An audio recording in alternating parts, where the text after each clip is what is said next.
Hey, it's William Tincup and Ryan Leary, and you are listening to the Heroes of HR podcast. Ryan, how you doing? I'm fantastic. How are you doing today? I'm doing good. Hey, well, Feel alive. we are live. It's our first show today. No, I mean, I feel alive. Oh, you feel alive. Yeah, it's early. Mm-hmm. Yeah. You should feel alive. So what are we in Charlotte? We're in Charlotte, What are we doing? which is North Carolina. We're at the isolved Connect. Those, Not everybody knows where Charlotte is. just saying. We're at the isolved Connect Mm-hmm. conference here It's at a UNC. regional conference. Regional conference, yeah. So First not of huge. 4. First of 4. We have a keynote about the kickoff, which we will not be in No, because we're talking to somebody special. that is correct. Tammy, how are you doing? I'm doing well, thank Would you do us and the audience a little favor and introduce yourself? Sure. I'm Tami Nutt, Vice President of Aspect 43, and from Waco, Texas. Waco, Texas. Waco, Everybody's from Texas. Texas.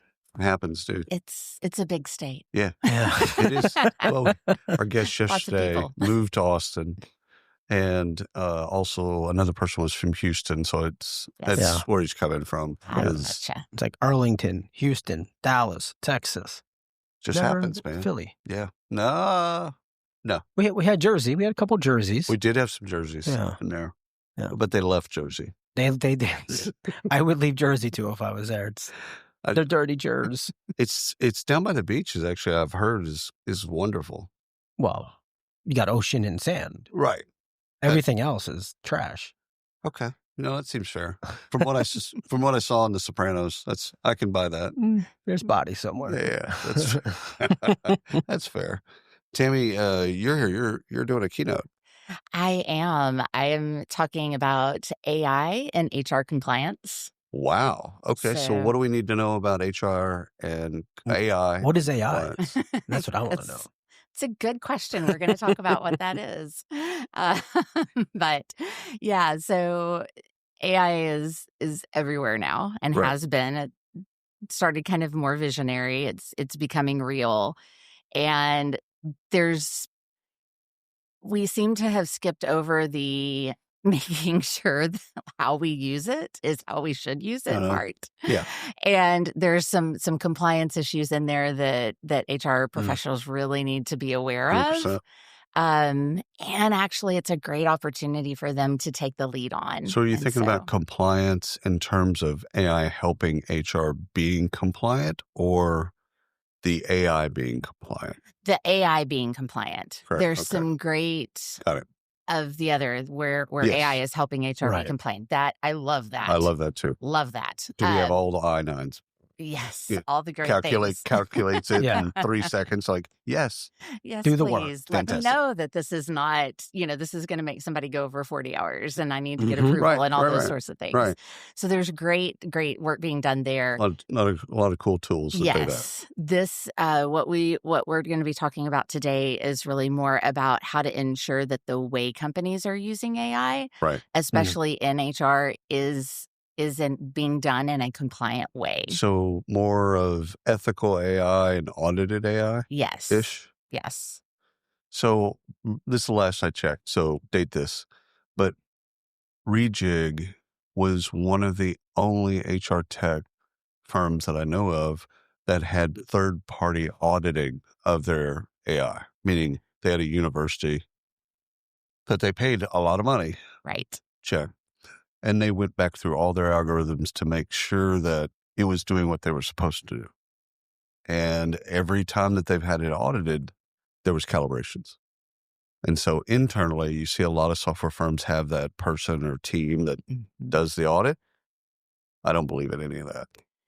Yeah, so a lot more companies have started doing Good. the third-party audits, Mhm. Yeah. mainly because New York City requires it. Perfect. And the great thing with that is that it helps the buyers because the employers are responsible, Right. Right. Right. not the tech companies. You can't sue the tech. Well, you probably could. Probably could, but that's not how the law is written right Right. now. Right. And, And we've seen that companies have tried to do that Oh, yeah. Right. in the past, and it hasn't flown. right. But that's a lot for a company who Yeah. is not a tech company to Right. do and figure out. Yeah. And so the vendors that are having those third parties help with those Yeah, audit pieces is you really can helpful. you can lead with that. Right. I mean, if Yeah. you're a vendor, you can actually walk in with, "Hey, we believe strongly in ethical AI. What does that mean?" Okay. Yeah. And we Right. also have it every once a quarter, once a year, whatever the bid is. We have our AI audited by a third party. Right. And that's one of the things that we're going to talk about today is what are the questions you should be asking your vendors? Just going to ask you that. Yeah. What are the questions you should So be what are the asking questions? vendors? That's a great question. Tammy, what are the those questions? The first one is what is your approach or statement on Yeah. ethical AI? How do Right. you as a vendor, how are you defining and deciding where and when you are using AI built into the product and what is the basis for that? Right. And if they can't answer that, You're already in a bad place. Yeah. that's not a great person to be working with because as an employer, you need to have an ethical AI statement. Well, so Right. there's a relationship, causal or correlated between risk and AI. Yes. So if it's not audited, your risk goes up. Right. So if your risk is higher than the benefits of AI, you're already underwater. Absolutely. And the thing too is you're missing people. Like you're making decisions about people's lives Yep. without knowing it and without understanding how it's being Right. done. Because the machine told me to. Yeah. Right. Yeah. And that's not good business. No. And so that's one of the first ones. The other one is, what is your model based on? How is it being pulled? What is it being trained with? And then, are you having it audited? Right. And by whom and how often? Right. What's your suggestion to the vendors? The suggestion to the vendors is make sure you have answers to all of these questions. Yeah, but audited, So, how often? I'm sorry. Third party is essential. I would definitely have somebody internally that's in charge of that as well, but always have third party. And it depends on how often you're training it. So if you're training it with new information a lot, then you need to be having it audited more often. Right. So it really just depends on how often you're changing what the AI is using. Right. And what information that is.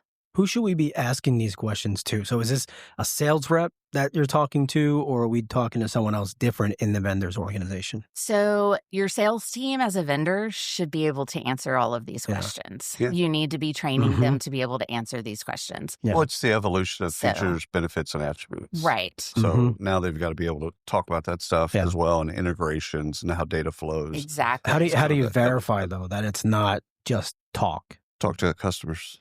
Yeah. I would say I want to see the third-party audit. Probably. Sorry. My bad. William, how do you verify that? What Tincup said. I want to play that game. You want to play the buzzer game? Yeah. Oh, boy. We can do Family Feud here on AI and HR compliance. Family Feud. When we do virtual calls, next time you do that, I'm just going to dub your voice over the other person talking. Just for the hell of it. You should. That would be funny. Do that. But yeah, I think the salespeople should know, but you also need to always say, okay, show me. Yeah. Show me the proof. Show me what that is. And if if that doesn't answer your question, say, okay, I need to talk to someone that can answer more specifics. Karen, I need to talk to your boss. Exactly. Do you have a magic list of auditors that you would recommend? I don't or better now. yet, maybe a vendor. There's going to be somebody that emerges that has a stamp. Right. Yeah. Like we're third party Yes. audited, but it was by this person or this company. You're like, no. Don't trust them. Not that this is still so new. Yeah. That hasn't really emerged yet. Okay. No one's come to someone will. Someone will. It'll come out. We'll get that list is coming, but companies are still figuring it all out. Right. And it's moving so quickly that it's a moving target right now. The AI that vendors are building, some of them are using open models, other people's LLMs and things like that. And so they're training their AI based on a larger data set. And some of them aren't. Some of them are building their own. It's kind of a closed system. So the question is, the open systems are open, closed systems are closed. Do you have any advice for not the practitioner, but the vendors on which model might be better? Yeah. The models that I've seen that for me are the most secure while still being effective are the ones that layer it. Right. And so taking in information, but not necessarily sending information back out. That's right. So bring it in, scrub it, make sure that you're taking out anything and that it's accurate. But then layering on both the vendor's internal data with that. And then the client's data. And then the client's data on top of that. Yeah, and really making sure that those things are all talking to one another well, but that it's all being done internally. And again. And not pulling in random stuff. Right. How long does that process take, you think? It depends. Some vendors have been working on this for a long time, like before AI became the buzzword a couple of years ago. Yeah. And they are much further along. The vendors that have their own data set that is really robust and effective are going to be much quicker at doing it than those who are trying to just now start implementing some things. They're trying to catch up, so they're having to kind of go with a larger model and understandably. Which might not be as accurate. Right. Right. So that's the reason for asking even that question. Is it open? Is it closed? How'd you train it? I think you mentioned that at the beginning. How do you train the model? How have you been training the model? How do you make sure it's doing the promised outcome, whatever the promised outcome is it doing what it's supposed to do? Exactly. And I think a lot of it too goes back to one of the things that we're trying to taught practitioners to understand is where should you be using this? Right. And where is it really a human should be involved? Right. And starting with the question of where are things like empathy, context, human perspectives, where are those essential? And start from there, not what can AI help us do, and then back in. Because AI can help, quote unquote, in a lot of places, but it may not be the best place for it. So and there's no one prescribed formula for this. This is organization by organization. Job by job, task by task, all that stuff. Ryan was walking this morning and we were talking about what time we were going to get down here. And I told him, just because you can doesn't mean you should. Yes. Because he was going to go do it in the lab or whatever they did. No. That's not what I was doing. Well, whatever. Whatever it was. Read it. I was too far. He's like, he reminded me, oh shit, I got to get back. I just said, I'm speed walking and I might look like one of those Olympic speed walkers. Just because you one can of those people doesn't mean you shouldn't. Should. Yeah. So yeah, and that's AI in somewhat of in a nutshell. Just because you can doesn't mean you should. Yeah. Right. And so I think because this came on so quickly and quite frankly, HR people have been so overwhelmed for so long. 7 years in the making. Exactly. It's AI, but then they just haven't had a break. COVID threw everything out. Yeah. I mean, and then you have AI, now you have skills, now you have they did talent a fantastic shortages and all this. job during COVID, actually. Yes. From my perspective, they all decided they all deserve a lot more money, but just they did a fantastic job. They stepped in and took over when no one else could. Right. The profession changed. 100%. 100% changed. And now it's changed back. No, I don't know 100%. I don't think 100%. Dude. I think the mindset is shifting back corporately, but I think the profession has changed and I think it evolved. I think people have forgotten. I think that I don't think that your HR professionals have forgotten. Oh no, hell no. No, they haven't. No, I think the other executives have forgotten. I think that, they all of a sudden humans became a priority in a way that it had not been in a long time. And I think with especially what we've got employee communication. Exactly. And I think what we've got to do, that's one of the reasons that HR being so well-versed and important and in the middle of the AI conversations is so important, is we've got to keep the humans there. Yeah. And it's not just keeping a human in the loop, it's paying attention to the human beings and making sure that when decisions are being made, that's at the forefront. Right. I think an indicator, Ryan, of why I believe that they've forgotten is RTO.